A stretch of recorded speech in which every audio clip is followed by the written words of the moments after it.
Bora mergulhar hoje num dos períodos mais fascinantes e, vamos combinar, mais incompreendidos da vida, a adolescência.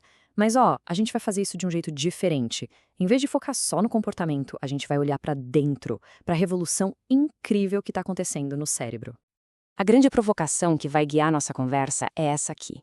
E se tudo aquilo que a gente chama de rebeldia for, na verdade, o barulho de uma nova mente sendo ligada pela primeira vez? E se for só o resultado de uma nova e poderosa forma de pensar que acabou de nascer? Ok, vamos entrar nisso então. A base de tudo é uma atualização cognitiva gigantesca. E não é uma mudancinha qualquer, não. É uma transformação fundamental na maneira como o cérebro passa a processar o mundo. A melhor analogia que existe é pensar nisso como uma atualização de software. Sabe, o cérebro infantil pensa de um jeito bem concreto, focado no aqui e agora. De repente, na adolescência é como se instalassem um software novo que abre assim um universo de novas possibilidades. E essa atualização tem um nome técnico, tá? Quem batizou foi o psicólogo Jim Piaget, pensamento operatório formal. Basicamente, é a habilidade de ir além do que é real e começar a navegar no que poderia ser. É a capacidade de pensar sobre o próprio pensamento, de se perguntar, e se? E olha só que interessante como isso funciona na prática. Uma criança vê a regra e pronto. Não pode. Já o adolescente começa a questionar. Ué, mas por que essa regra existe? Ela é justa? O sistema por trás dela faz algum sentido? O mundo que antes era preto no branco, de repente ganha infinitos tons de cinza. Beleza. Agora, como é que esse software novo muda a experiência de ser um adolescente por dentro? Bom, o primeiro grande efeito é uma autoanálise muito, mas muito intensa. E isso nos leva a um conceito que quase todo mundo entende errado: o egocentrismo adolescente. Mas calma, não tem a ver com egoísmo. É quase um efeito colateral lógico. Pensa bem, se a mente agora consegue criar sistemas perfeitos e lógicos, por que o mundo real é essa bagunça? A preocupação não é tanto com o eu, mas sim com a falta de lógica do mundo. Então, o que acontece? O adolescente começa a testar essa lógica nova no mundo. Ele cria umas premissas, umas verdades básicas. Por exemplo, uma ideia bem simples: a sociedade deve proteger a vida. Lógico, né? Faz todo sentido. Só que aí, o sistema dá tela azul, porque ele olha para o mundo e o que ele vê? Contradição para todo lado. Peraí, se a regra é proteger a vida, por que diabos existe guerra? Ou porque alguém diz que mentira é errado, mas conta uma mentirinha para se dar bem? Essas falhas na lógica são profundamente irritantes para uma mente que acabou de descobrir o poder da coerência. Essa capacidade novinha em folha de farejar a hipocrisia cria um conflito interno gigantesco. De um lado, o ideal de um mundo que faz sentido, um mundo justo.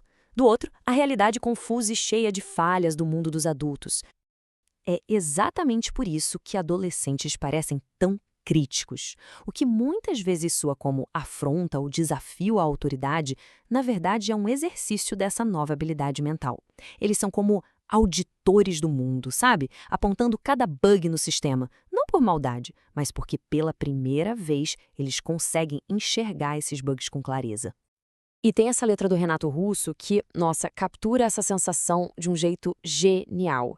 É a visão crítica do adolescente olhando para as desculpas ilógicas que os adultos dão para a guerra. É a voz pura do idealismo batendo de frente com uma realidade dura e muitas vezes sem sentido. Certo, então a gente tem essa revolução toda acontecendo por dentro. Mas, e o lado de fora? E o mundo social? Se o universo dos adultos parece todo quebrado e ilógico, para onde essa pessoa corre? A resposta é bem direta. Uns para os outros. A turma, a galera, os amigos. O grupo vira um porto seguro. É ali que as regras parecem fazer mais sentido, onde todo mundo está nessa mesma busca por coerência e, principalmente, onde eles se sentem finalmente compreendidos. E esse grupo não serve só para se divertir, não. Ele tem funções seríssimas no desenvolvimento. É como um laboratório social para testar quem se é, uma fonte de apoio quando o mundo parece não fazer sentido e, o mais importante, é o primeiro grande passo para construir uma identidade que seja separada da família. O psicólogo Vygotsky resumiu isso de forma perfeita. É através dessa interação com os outros que a nossa identidade vai se formando. Não é um processo solitário de jeito nenhum. A gente se constrói, é na troca, na amizade, no conflito e na conexão. Mas claro, a adolescência não é só sobre a cabeça e os amigos. Tem um trabalho emocional gigantesco rolando por debaixo dos panos. É um período de lutos importantes e de grandes conquistas internas. Dá para pensar nisso como uma lista de tarefas da alma. E cada item aqui é uma jornada em tanto. Dar adeus ao corpo de criança, olhar para os pais e perceber que eles não são super-heróis, mas gente de verdade, e, no meio disso tudo, construir um eu que seja autônomo, único.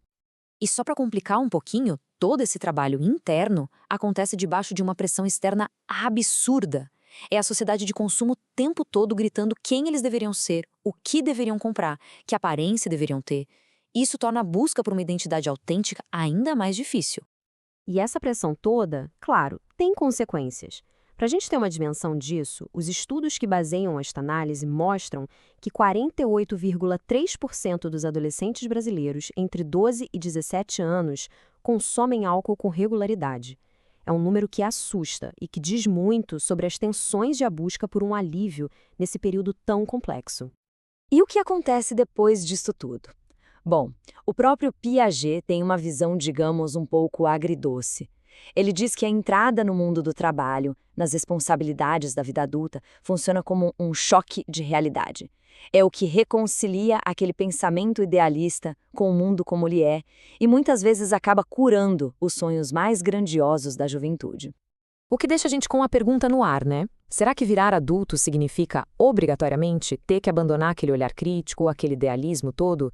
Ou será que o grande desafio da vida é justamente aprender a integrar esse idealismo com a realidade, sem nunca perder a capacidade de sonhar com um mundo um pouquinho mais lógico e mais justo? Uma questão que com certeza vai muito além da adolescência.